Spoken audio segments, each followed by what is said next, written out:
Today we're talking about snorkels. Here we have our 2016 Tacoma. As you can tell, there is no snorkel on it yet, and we've taken it through some terrain that one would feel a little more comfortable having a snorkel on it. So we're going to throw one on today.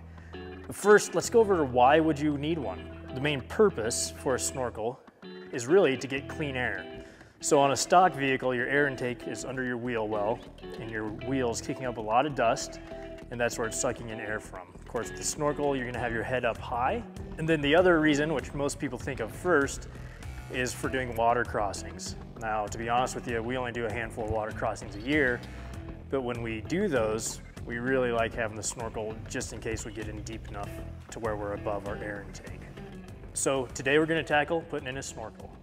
So we've got the template on, everything's been taped and marked. Go ahead and pull that template off, and the next thing we're gonna do is go ahead and drill.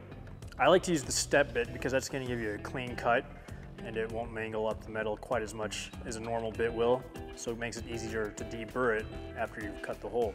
And then we will cut out the hole for the airflow intake into the engine.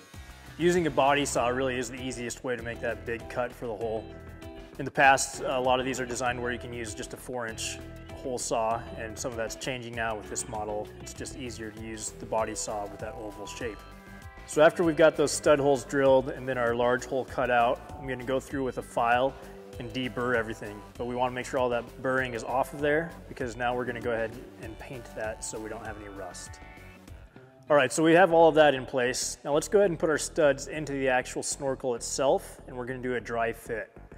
We want to make sure that everything lines up properly, because our next step is our most critical step, and that's going to be drilling our holes into our A-pillar. We're going to go ahead and mark the taped area on the A-pillar where our bracket is, so we can get those holes lined up properly. So again, we're going to deburr around those holes and paint, and then let's go ahead and insert our plastic tabs that we'll screw into later. Our next step is to install the air intake hose. The way you do that is you pinch together the end that goes into the engine bay, and you feed it up through the wheel well and into your air intake hole. Once you have that in place, you can go ahead and put your clamp around the air intake hose and reinstall your air box. We need to make sure we get a collar on the other end of that hose, so go ahead and put your collar on there before we install the snorkel. So let's go ahead and take our Loctite, we'll put it on our studs, put those studs into the snorkel itself, and now we can mount that onto the vehicle. After we have that mounted, I like to go in and just loosely put in the washers and nuts in the wheel well. And I do that so I make sure I can get the bracket that's on the A-pillar lined up, and then I'll put those bolts in. Okay, so once everything's lined up, all we need to do is go in and tighten down everything. So tighten down those nuts that are in the wheel well, and then tighten up the bolts that are on the A-pillar. Also make sure you tighten down your hose clamps that are inside the wheel well and the one that is inside the engine bay. And then the last step, of course, is to put on the ram head.